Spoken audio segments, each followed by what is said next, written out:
Abra sua Bíblia, se assim pode, Gênesis capítulo 1, versículo 2. Gênesis capítulo 1, versículo de número 2.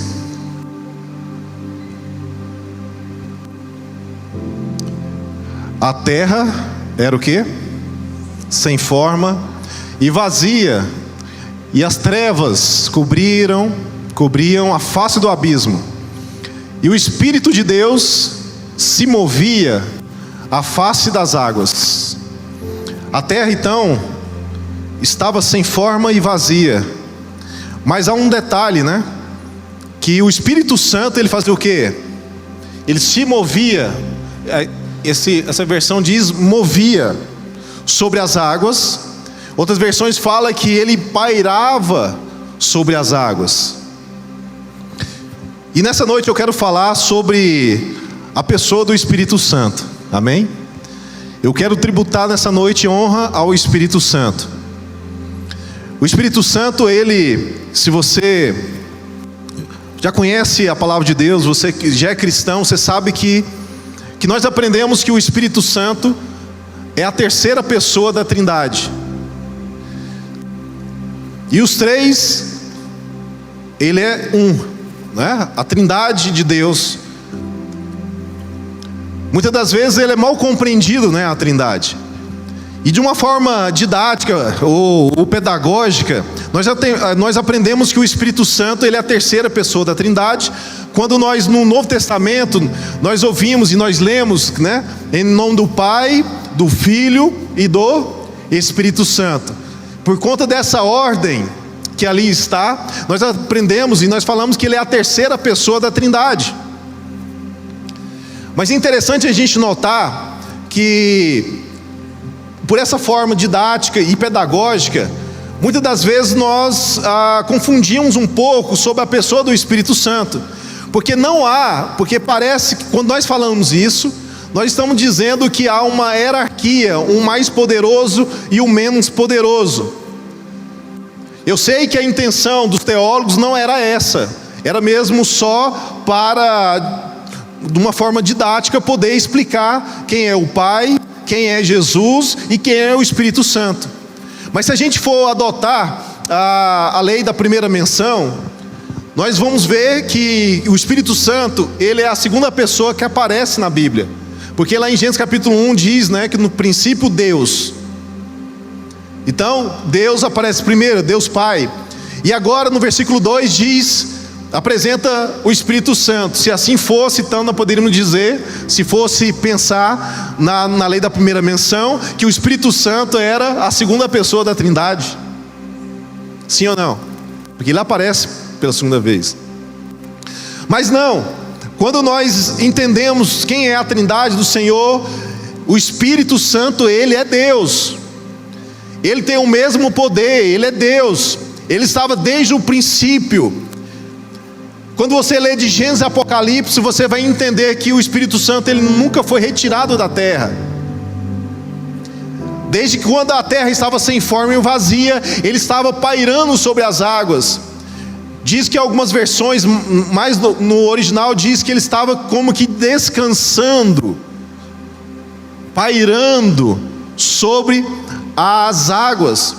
Então nós entendemos que o Espírito Santo sempre esteve em todo o processo, em todo o projeto de Deus. Ele é o próprio Deus. E como nós mesmo falamos, ele é uma pessoa em forma de Espírito. Então nós precisamos entender que o Espírito Santo, a primeira coisa que nós aprendemos é que o Espírito Santo, ele é Deus, e ele tem o mesmo poder de Deus. João capítulo 16, versículo 7. João 16, 7. Quando nós saímos então do Antigo Testamento, nós vamos agora para o Novo Testamento, que lá diz assim: mas eu afirmo que é para o bem de vocês. Quem estava falando aqui? Quem está falando aqui? Sem medo, lembra do medo? Tem gente, tá vendo? A gente tem medo de errar, hein? Quem está falando aí? Jesus, mas eu afirmo que é para o bem de vocês que eu vou. Se eu não for, o conselheiro, tem versões aí que diz, o consolador não virá. E ele fala, é para o bem de vocês. Há outras versões que diz, é bom que eu vá. Se eu não for, o Espírito Santo não vai vir. Ou seja, quando nós entendemos que lá em Gênesis o Espírito Santo estava sobre a terra, nós entendemos que quando nós lemos o Antigo Testamento, nós vemos o Espírito Santo agindo através dos profetas, inspirando e capacitando os profetas. Nós vemos que no Antigo Testamento, todos nós aprendemos que o Espírito Santo ele visitava as pessoas, capacitava os profetas, homens e mulheres, eram capacitadas pelo próprio Espírito, e nós sabemos que ele era retirado, ele não fazia habitação. Aí quando nós vamos avançando na leitura da palavra de Deus, nós vamos aprendendo que o Espírito Santo tinha um propósito, além de estar simplesmente visitando a igreja, visitando pessoas, visitando em determinadas épocas e momentos. E nós vemos isso até no batismo do Espírito de Jesus, onde o Espírito Santo foi visto descendo sobre Jesus.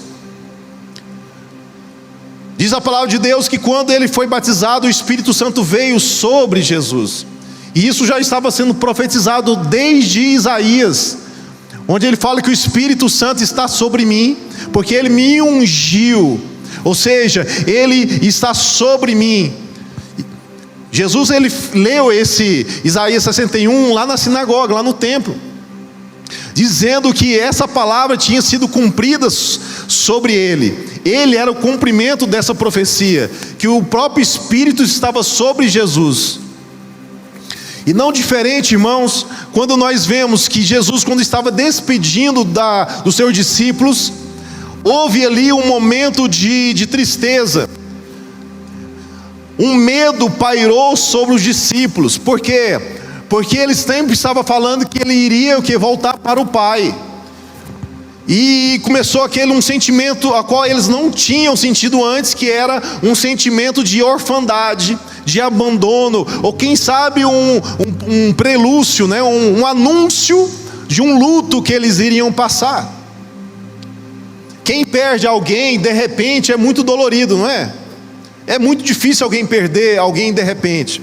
Mas interessante que Jesus estava sempre avisando como seria a sua jornada aqui na terra, e ele sempre avisou que ele iria voltar para o Pai, sim ou não? Mas só que a vistas deles estavam tampados, porque eles não estavam compreendendo. Jesus estava sempre lembrando eles. Ele falou assim, eu já disse para vocês como seria. Jesus está sempre lembrando a gente de algumas coisas. Eu já disse para você. Muitas vezes você está esquecendo, você não está compreendendo, você não está retendo aquilo que eu estou falando. Mas aqui quando nós chegamos nesse texto aqui, quando todas as coisas iriam ser consumadas, ele começa a dizer para consolar os seus discípulos. Ao dizer para eles, fala assim, olha, eu quero que vocês fiquem tranquilos, porque vai ser muito bom que eu vá. É bom que eu vá, porque se eu não for, o Espírito Santo não vai vir.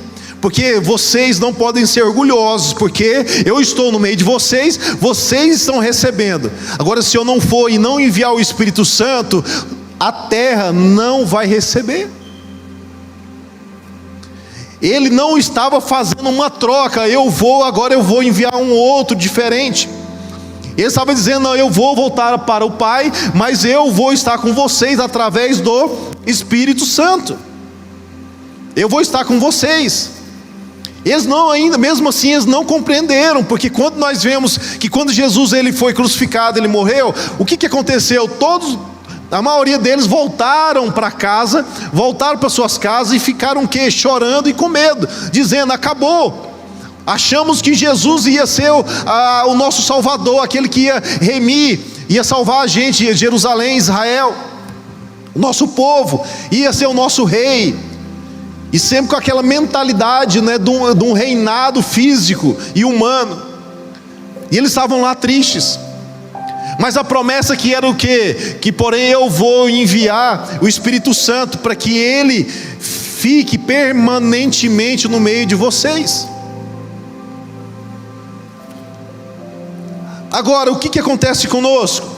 Muitas das vezes nós entendemos que o Espírito Santo, ainda como era no Antigo Testamento, nós achamos que ele vem e nos visita em momentos a qual nós estamos consagrados, em momentos que a gente está bem espiritualmente, nós estamos lendo a Bíblia, nós estamos jejuando, ou às vezes nós estamos num ambiente aqui como esse, onde nós vimos aqui, quando ministrado alguns cânticos, e até mesmo sobre a pessoa do Espírito Santo, o ambiente, muda.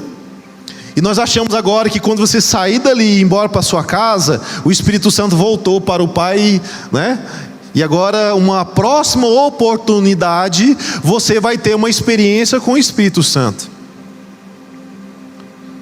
Eu sempre digo que quando os discípulos, as pessoas viram o Espírito Santo descer sobre Jesus como uma pomba, sim ou não?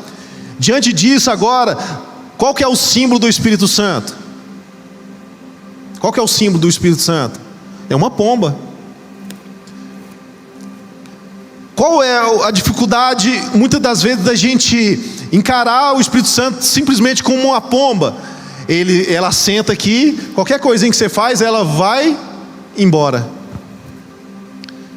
Mas não, aqui a promessa é que o Espírito Santo iria vir sobre nós, sobre a igreja do Senhor, e ia permanecer sobre ela, ia permanecer sobre você. Quem sabe esse sentimento de abandono, esse sentimento de orfandade, essa tristeza que você às vezes vive de dentro de você, essa vida de pouco sentido espiritual, muitas das vezes está relacionado com uma má compreensão da pessoa do Espírito Santo, a qual o ministério dele seria esse, porque ele é chamado de Consolador. Não é para ficar simplesmente enxugando lágrimas. Quando nós lemos, entendemos que o Espírito Santo é um Consolador, nós entendemos que ele é somente aquele que, quando nós estamos chorando, ele vai enxugar as nossas lágrimas. O Espírito Santo pode fazer isso e faz, sim ou não? Faz. Ele enxuga todas as lágrimas. Ele transforma a sua tristeza em alegria, a sua dor em glória. Ele faz isso, ele é poderoso para fazer. Mas é interessante que essa palavra está mais relacionada no sentido que você vai entender que ele sempre está com você. É um consolo para dizer para você que você nunca está sozinho mais. Você não está mais sozinho. Antes eu entendia que o Espírito Santo, ele é um consolador, é para que quando eu precisasse ser consolado, ele seria o meu lenço. O Espírito Santo não é o seu lenço. O Espírito Santo, ele não está sobre você, não é só para enxugar suas lágrimas. Ele pode fazer isso, mas ele está sobre você para te dar sentido do reino de Deus, para te dar sentido daquilo que você foi chamado, de você entender que Deus é Deus presente. Deus nunca te deixou, nunca te abandonou. É só clamar por Ele, é só chamar por Ele, Ele vem. Deus, o Espírito Santo, Ele não é difícil, Ele é muito fácil. Quem é difícil é eu e você. Quem coloca a barreira para Deus não é o próprio Deus, não, é você.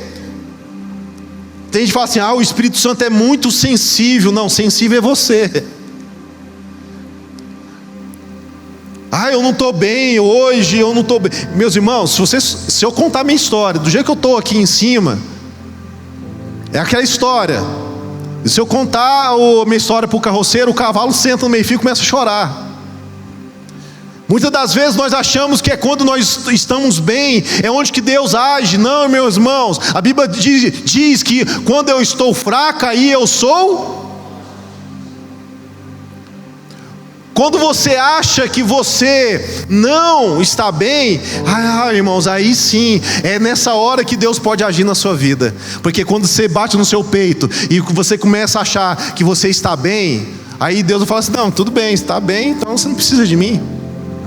Você não precisa de mim. Mas eu quero dizer para você que há um chamado para nós. Há um chamado para mim e para você, de estarmos mergulhando um pouco mais, para a gente avançar um pouco mais, para a gente entender e compreender a pessoa do Espírito Santo.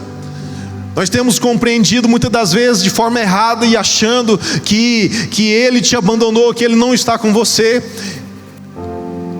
Mas quem sabe há pessoas aqui nessa noite que já tiveram muitas experiências com Deus.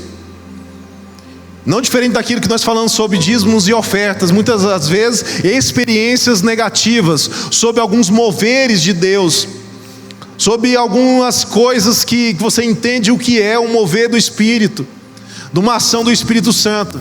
Se você colocar hoje e agora no seu celular Espírito Santo, sabe o que vai mais aparecer no seu celular? Depois você faz o teste, não faz agora. Se você colocar lá Espírito Santo, vai aparecer, acho que 70% músicas, cânticos bonitos e abençoados. E quando nós colocamos, você vai passeando um pouco mais, você vai ver coisas, movimentos gloriosos, lindos do Senhor, do Espírito Santo agindo, fazendo milagres.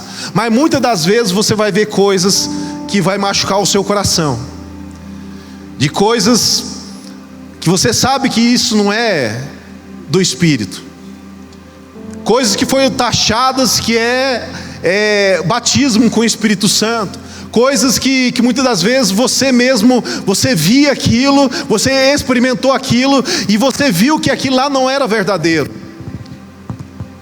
E você muitas das vezes preferiu o quê? Afastar das coisas espirituais, porque você foi decepcionado com algumas coisas que você viu ou experimentou, coisas que você achou que era verdadeiro e era o quê? Era falso. E agora você se afasta de algo que Deus te chamou, que Deus, tem te chamado para viver uma vida no Espírito, e agora você se afasta, por quê? Porque você foi decepcionado. Você não teve uma boa experiência. E nós aprendemos aqui no Mevan que é o quê? Como é que nós combatemos aquilo que não é verdadeiro? Quem sabe? É fazendo aquilo que é verdadeiro. Amém? Qual é o propósito de Deus para nós nessa noite? É que você volte a buscar aquilo que é verdadeiro, aquilo que realmente a palavra de Deus fala para você o que é. Às vezes você não vive aquilo que Deus tem falado ao seu coração, é porque a sua mente está cauterizada com aquilo que você aprendeu. Por isso que é necessário você ir para o seu quarto, fechar sua porta, ir lá no secreto do Senhor, onde só Deus está, só você e Deus está. Lá o Senhor falará ao seu coração. É lá que o Senhor vai manifestar a glória dele. É lá onde o Senhor vai te capacitar. É onde nenhum olho está vendo, ninguém está vendo, mas Deus está te vendo lá naquele lugar. Eu quero dizer para você, não algo novo, mas eu quero dizer para você, fazer você lembrar que Deus tem te chamado para você estar em outro lugar. Deus não te chamou para você estar neste lugar que você está hoje, nessa situação que você está. Não sei você, mas eu tive momentos na minha vida fazendo tantas coisas para Deus, fazendo tantas coisas para mim, para minha família, coisas bênçãos, coisas louváveis. Mas lá no fundo eu estava entendendo que existia um vazio dentro de mim. Você lembra que quando nós evangelizamos, falamos para a pessoa: se existe um vazio dentro de você, esse vazio é do tamanho de Deus. Deus, aí as pessoas, realmente há um vazio dentro de mim, e a pessoa aceita Jesus e ele se sente preenchido por Deus. E a gente começa a caminhar com Deus, e a gente começa agora, em vez de aproximar mais de Deus, nós afastamos de Deus. Sabe uma história que eu lembro, sempre eu lembro, quando aquela mulher que foi pego em adultério, as pessoas cercaram ali para apedrejar ela. Todo mundo conhece a história, né? E o texto fala que Jesus estava ali e ele começa a escrever no chão. Ninguém sabe o que ele escreveu, todo mundo é curioso, né? Para saber o que Jesus estava escrevendo no chão. Mas sabe o que mais me chama a atenção? Se você nunca percebeu, depois você vai conferir. É que ele começa a escrever e ele levanta o olhar, quem sabe, e olha para as pessoas e fala assim: ó, quem não tem pecado, que atire a primeira pedra. E o texto fala que a começar dos mais velhos, a começar dos mais, o quê? Velhos, até os mais novos, começou a se retirar um após o outro. Aí eu comecei a perguntar, o porquê começou dos mais velhos? Numa hierarquia, os mais novos que tinham que ir primeiro, né? Se fosse pensando numa hierarquia, vai embora os mais novos. Falou em pecado, quem que é o mais pecador? É os jovens, né? Os jovens são os mais pecadores. Falou de pecado na igreja, pregação de pecado, está falando de jovens. Mas o texto aí começa a dizer que a começar dos mais velhos começou a se retirar um após o outro. Eu, na minha imaginação santa, eu acredito que Jesus estava escrevendo alguns pecados ali, algumas negligências, algumas coisas, algumas revelações ali, que quando eles olharam, e Jesus fala assim: quem não tem pecado, atire a primeira pedra. E eles olhou, eu entendi. Ia começar dos mais velhos, começou a se retirar. Porque a partir dos mais velhos, porque nós entendemos, irmãos, quanto mais o tempo passa, mais o nosso coração endurece. Quanto mais o tempo passa, mais nós achamos que nós entendemos, mais nós achamos que nós somos santos, mais nós entendemos que nós não precisamos de algo novo.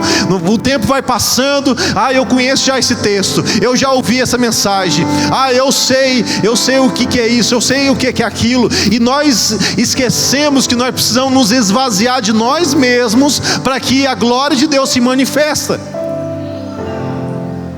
Sabe o que mais está te afastando de Deus? Sabe o que mais me afasta de Deus?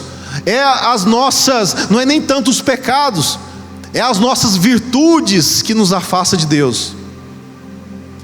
É o bater no peito que nos afasta de Deus.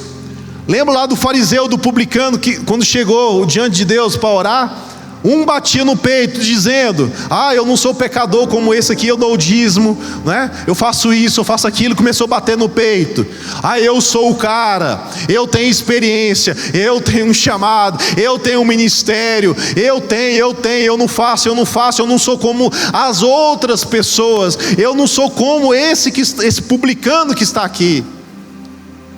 Mas quando a gente se volta ao olhar para o publicano, há um publicano que está se humilhando, dizendo que ele é indigno. Nós temos aqui agora dois extremos, né? Não dois extremos, um extremo e algo verdadeiro. Um extremo a qual alguém batendo no peito, mostrando que ele é alguém, que ele tem experiência, que ele entende da lei. E do outro lado nós vemos alguém desprezado, alguém historicamente, né, deprimente. Mas nós vemos um homem ali prostrado, com uma atitude correta. E o texto fala: quem voltou justificado? O publicano. Então nós entendemos, sabe o que mais nos afasta de Deus? Não é como você pensava que era o seu pecado, porque o pecado você confessa, Deus te perdoa, Ele é fiel para te perdoar nessa noite. Se você entrou aqui, se você está em pecado, peça perdão nessa noite, que Deus vai te perdoar. Amém? Deus vai te perdoar. Mas o difícil, irmãos, é tratar alguém que está alienado, alguém que está cauterizado, alguém que está com o coração quebrantado, endurecido, precisando ser aquebrantado. Porque quanto mais o tempo passou, mais ele se travou, mais ele se ficou introvertido nas coisas de Deus. Mas eu quero profetizar nessa noite, em nome de Jesus, sobre a sua vida, que nessa noite você vai se prostrar diante de Deus que está aqui nessa noite, e você vai dizer e bater no peito, não para dizer que você está certo, que você sabe tudo, mas para você nessa noite, você bater no peito e dizer: Senhor, eu preciso do Senhor, eu preciso de Ti, Espírito Santo, eu quero voltar naquele lugar onde que eu nunca deveria ter saído, eu quero viver o extraordinário, sobrenatural de Deus nesses dias. Eu não quero ficar de fora daquilo que o Senhor vai fazer nesses dias. Eu não quero. Pouco tempo aqui, os jovens promoveram um congresso, um seminário, congresso, né? A Onda, uma conferência. A Onda, quem esteve aqui na Onda? Eu não participei de tudo, mas somente o tema, aquilo que foi ministrado, aquilo que eu consegui pegar, me inspirou muito. Muitas coisas Deus falou comigo, e uma delas, nesses dias, o Senhor tem ministrado ao meu coração. Quando nós lemos Gênesis capítulo 1, versículo 2, capítulo 1, versículo 2, que fala que o Espírito Santo estava sobre as águas, sobre os oceanos, eu comecei a lembrar daquele cântico muito, muito antigo, né? No oceano do Espírito, né? Lembra? Quem lembra? No oceano do Espírito. Muitas das vezes nós estamos esperando um avivamento, que é essa onda que nós esperamos, e Deus vai vir com essa onda, amém? Nós estamos esperando uma onda. Deus tem trazido algumas ondas, sim, mas nós estamos aguardando um grande avivamento que vai acontecer nesses dias. Mas sabe quem entende de onda? Não é propriamente o surfista. Quem vai entender de onda é quem conhece o oceano.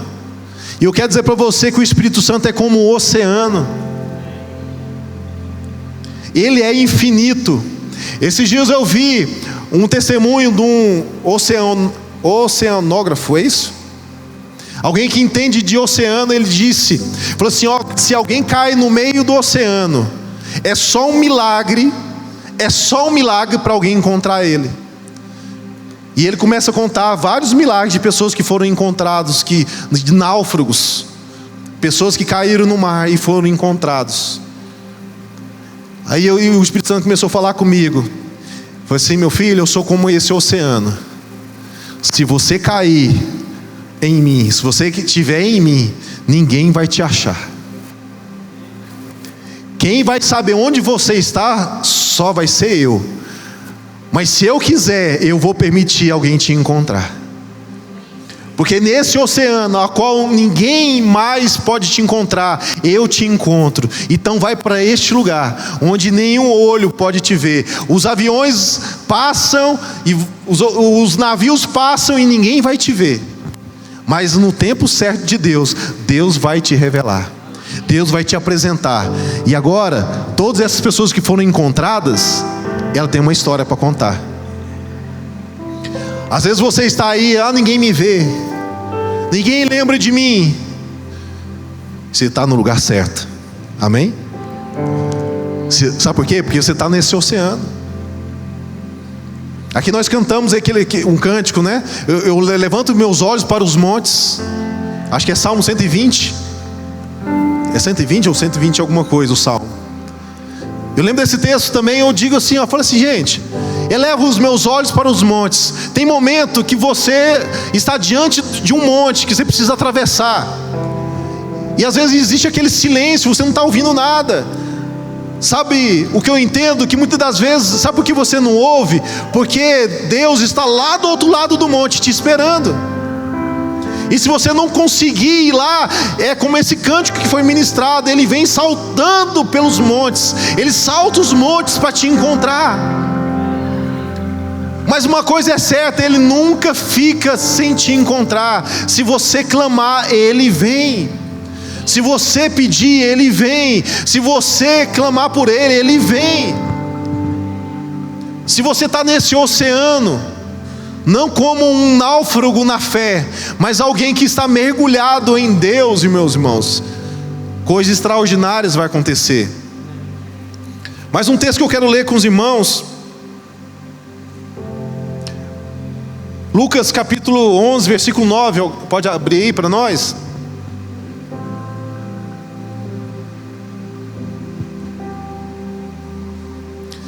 Por isso eu digo, peçam e será dado, busquem e encontrará, batam e a porta será o quê? Ótimo tempo para fazer uma campanha. Quem era da época da campanha, de orar, das campanhas? A gente precisa buscar aquilo que o Senhor já nos deu, amém? Esse texto aqui foi um texto mais usado para fazer campanha de oração. Próximo.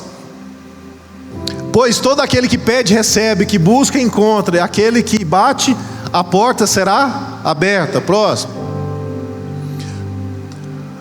Qual pai, por meio de vocês, se o filho pedir um peixe, no lugar disso ele lhe dará cobra? Vai, acho que até o 13. Ou se pedir um ovo, lhe dará um escorpião? 13. Se vocês, apesar de serem maus, sabem dar boas coisas aos seus filhos, quanto mais o Pai que está nos céus dará o quê?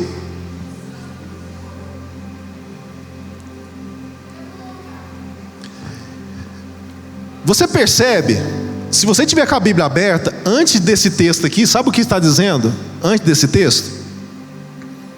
Sabe o que está acontecendo antes desse texto? Jesus ensinando o Pai Nosso. Depois você pode conferir aí. Quando começa o versículo 9, ele fala assim, ó, disse também, depois que ele ensina o Pai Nosso, no versículo 9 ele fala assim, ó, disse, pode voltar lá para nós, o 9? Vamos ver se essa versão diz. Por isso digo, né? Tem versão que diz assim, disse também, ou continuou dizendo. Aí ele começa esse texto todo. Aí você entende de que ele está falando, e tudo bem de você pegar esse texto para você orar, buscar coisas, buscar um milagre que Deus, uma cura. Amém, tome posse desse texto. Mas esse texto em especial está falando que você, se você buscar, se você bater, assim como um filho pede um ovo, o pai não vai dar um escorpião, mas é certeza que Deus vai te dar. Ele não está falando de te dar coisas, ele está falando de quê? De dar o Espírito Santo. E esse texto está dizendo que existe alguma chance de você não receber. Se você entendeu esse texto, esse texto está dizendo, não há nenhuma possibilidade, se realmente você pedir, se você está desejando, não há nenhuma possibilidade de você não receber o Espírito Santo. As outras coisas, há a possibilidade de Deus não te dar. Eu quero sair do país. Para alguns Deus vai falar sim, para outros Deus falar não. Quando eu morava em Caldas Novas, eu queria ir embora para Itajaí, quando eu conheci o Mevan. Fiquei 6 meses orando. Aí Deus falou o que para mim? Não vai. Falei, para onde então? Para Goiânia. Foi a misericórdia. Estou saindo de Caldas Novas para voltar para Goiânia, aquele inferno lá, aquele trânsito, né? Comecei a amaldiçoar, né? E aqui estou, né? Não pode murmurar. Lá eu murmurei, hoje eu estou glorificando a Deus. Hoje eu entendo o chamado de Deus. Mas para algumas coisas Deus vai falar não. E não adianta você fazer bico. Mas agora, irmãos, nessa noite eu quero dizer para você, se você buscar o Espírito Santo, é impossível Ele não te dar. É impossível. A única forma de você não receber é você falar que não quer. Eu não quero. Mas eu quero falar para vocês, na vida espiritual é impossível a gente viver sem Ele. Porque diz, né? Sem mim nada podeis fazer, né? E o último texto que eu quero ler com os irmãos, acho que é o penúltimo texto, 2 Coríntios 3, 7 e 8.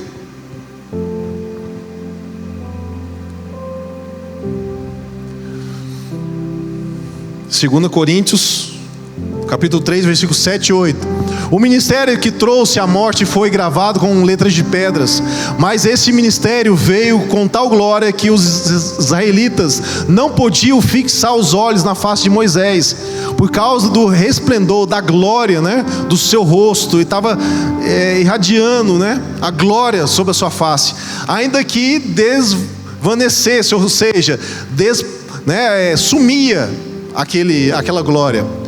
Não será o ministério do Espírito ainda mais glorioso? Outro versículo, o 9, pode ir no 9. E será glorioso o ministério que trouxe condenação. Se era glorioso o ministério que trouxe condenação, quanto mais glorioso será o ministério que produz o quê? Justificação. Se outrora eles viveram o extraordinário ali, né?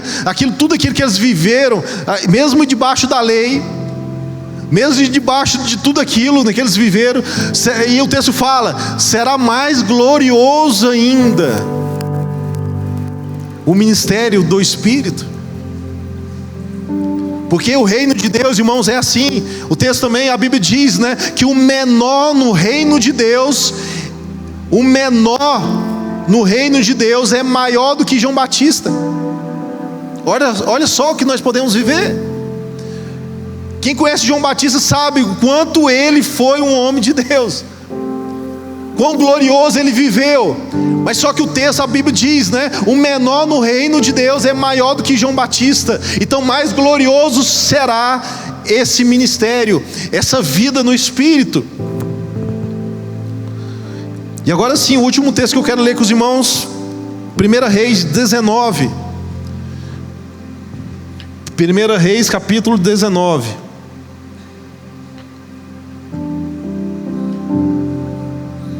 Vê se tem alguém do seu lado dormindo e dá um sacode nele aí.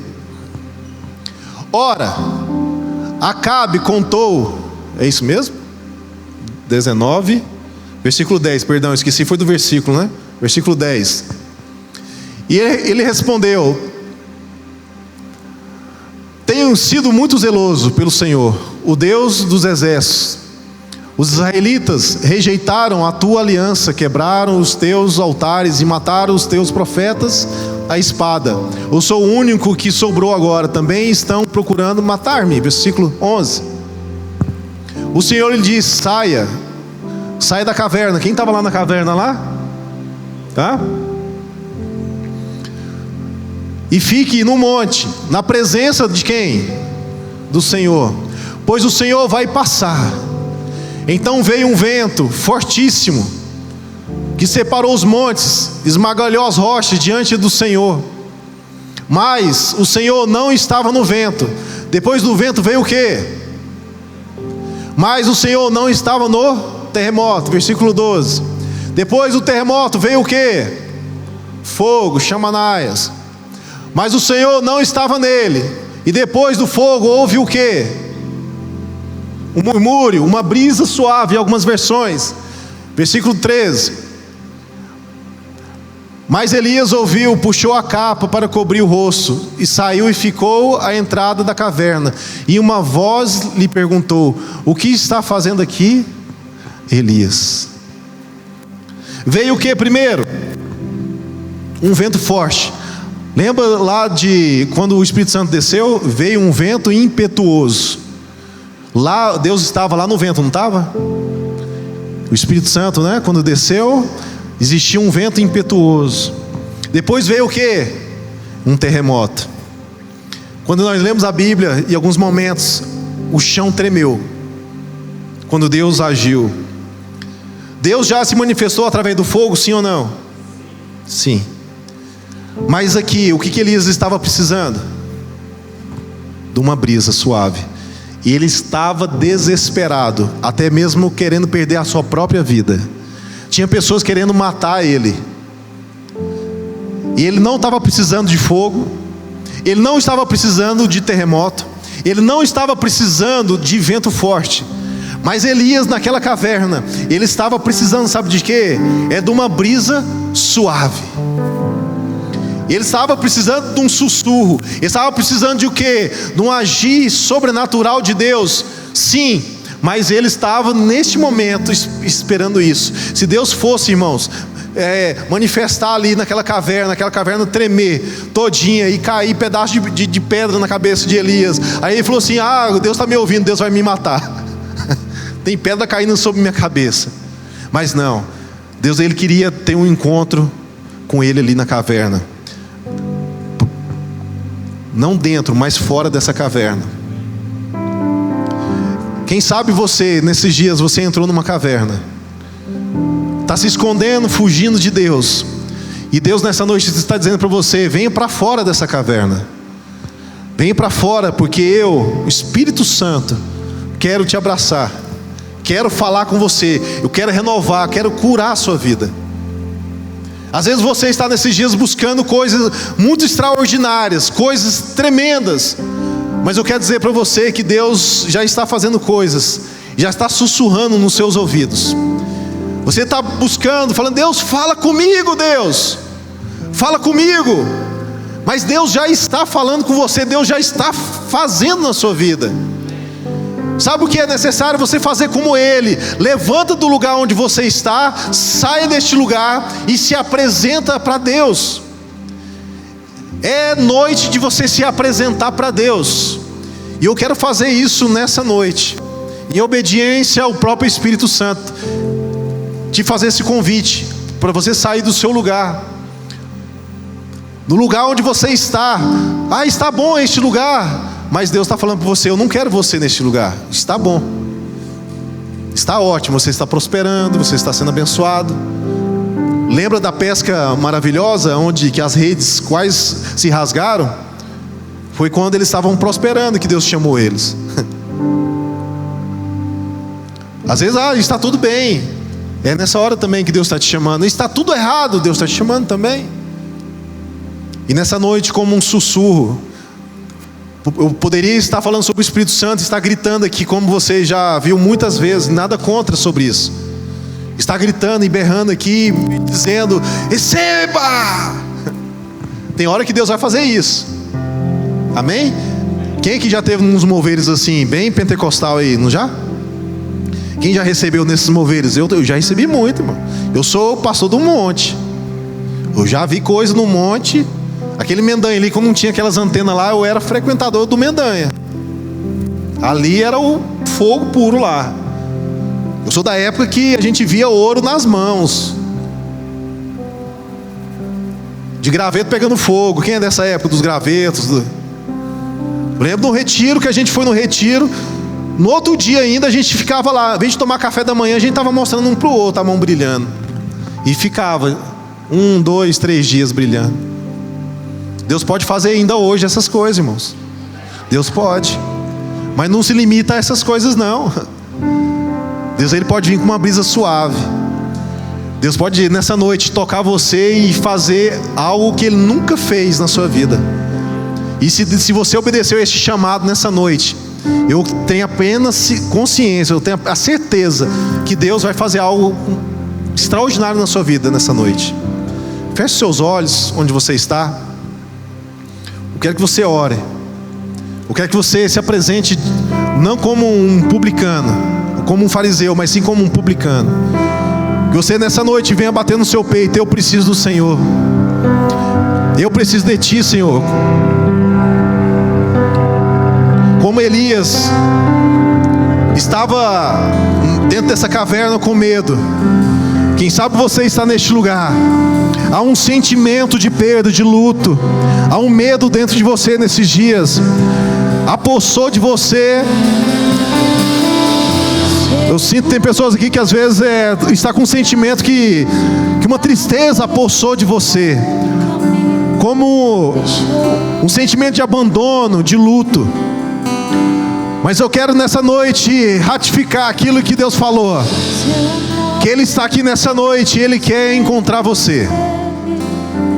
Você que entendeu esse chamado nessa noite e quer ser revestido de poder nessa noite.